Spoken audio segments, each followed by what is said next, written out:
Welcome to Enhancing the Ant System with a Monte Carlo search tree for the traveling salesman problem.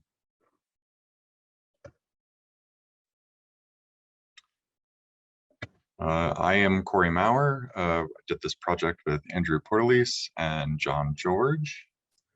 And just to kind of give you guys a quick idea, we're going to go over a brief overview. We're going to talk about introduction to the traveling salesman problem, the ant colony optimization, an enhanced ant colony optimization called min-max that we found a paper on. And then we tried to further enhance the ant colony using a Monte Carlo search tree.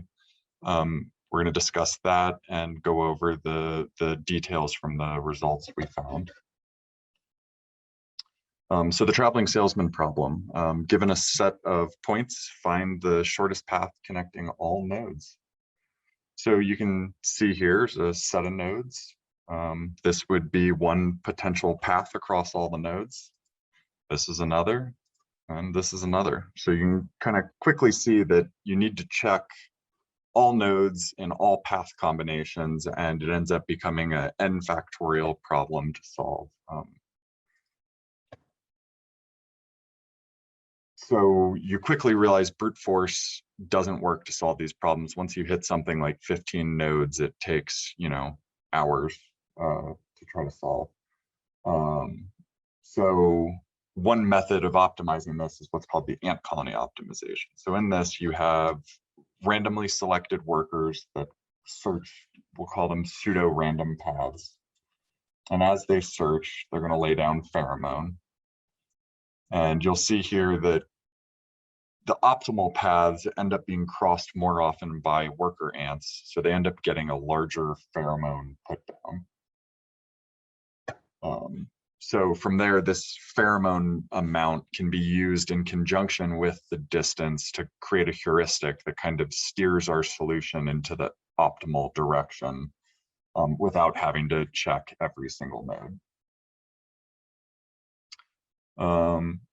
So we discovered a paper on optimizing the ant colony even further using a min-max algorithm.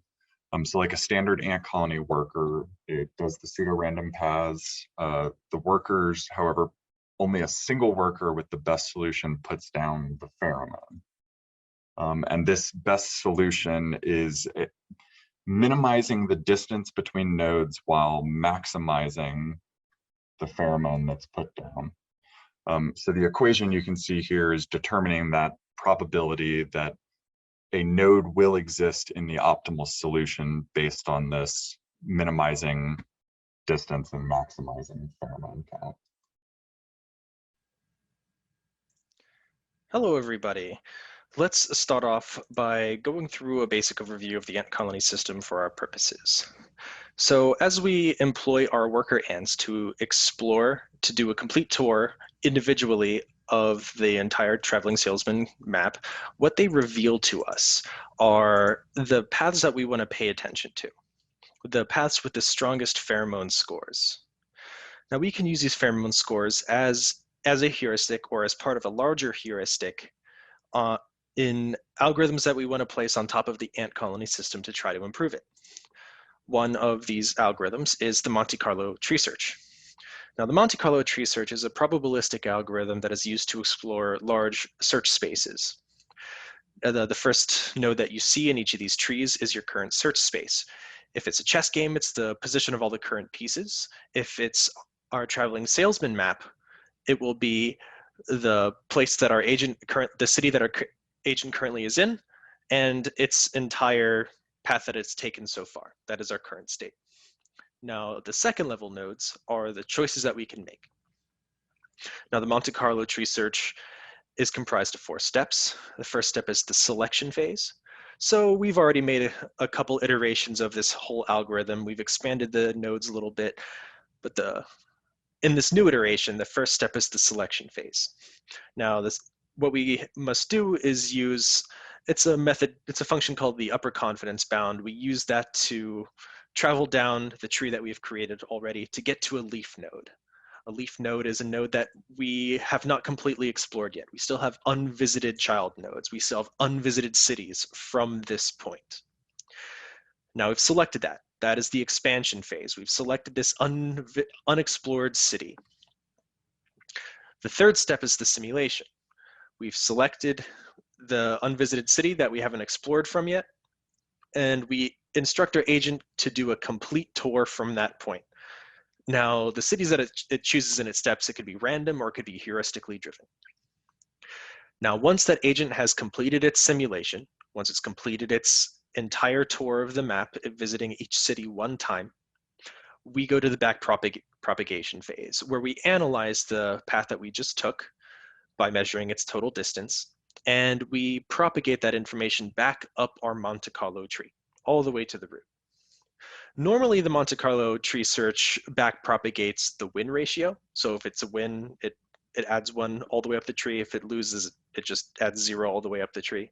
But for our purposes, we are not in an adversarial game. This is an exploration of a map. So we use the path score instead of a win ratio. Now, how can we use pheromones in a Monte Carlo tree search? A couple ways, actually. So the first way is during the expansion phase, where we're selecting the city that we have not explored from yet. So at our leaf node, we have all of our unexplored cities that we haven't touched yet. Well, we can ask ourselves, which one of these cities is at the end of the path with the largest pheromone score? And that's how we can select our next city to explore from for the simulation phase. The second way to employ pheromones in Monte Carlo tree search is by limiting the nodes that we can expand to. Because let's say our traveling salesman graph has 10,000 cities in it. That means we can have potentially thousands of cities that we have not explored from yet. So what we do is we say, we're only going to select from the cities at the end of the paths with a pheromone score greater than 5. That is a way that we can limit our search space a little bit. It'll be faster, and we'll be able to explore at a greater depth than we normally would if we had to explore all 10,000 cities. The third place that we can employ pheromones is the simulation phase. Once we have chosen a city that we want to explore from, we tell our agent to start the rest of the tour. And how does it choose the next city and the next city and the next city? Well, it can ask itself, which trail has the strongest pheromone? Or which 5 trails have the strongest pheromones, and select among those. Whichever heuristic we choose, we execute selection, expansion, simulation, backpropagation, selection, expansion, etc., thousands and thousands and thousands of times. Our Monte Carlo tree gets bigger and bigger and bigger. We've explored deeper and deeper and deeper. And once we run out of resources, we can look at our second level nodes and tell ourselves, we know what step we should probably take next to the next city. Coming to the results, you can see in these 3 graphs of the Odyssey of Ulysses, which has 22 nodes, the perfect solution on the left has a total path distance of 75.6. The max-min ant system on the right has a path of 78.2, and our enhanced Monte Carlo tree search ant system has a path of 78.4. Although not perfect, it's a very near optimal solution and not far behind the max-min ant system. Overall, the enhanced ant system with Monte Carlo tree search did not provide as optimal solution as the max-min ant system, but provided a very fast near optimal solution that would be very useful in many applications. The table on the right shows a comparison between our max-min implementation and our Monte Carlo tree search ant algorithm. Here are 3 examples from the previous slide.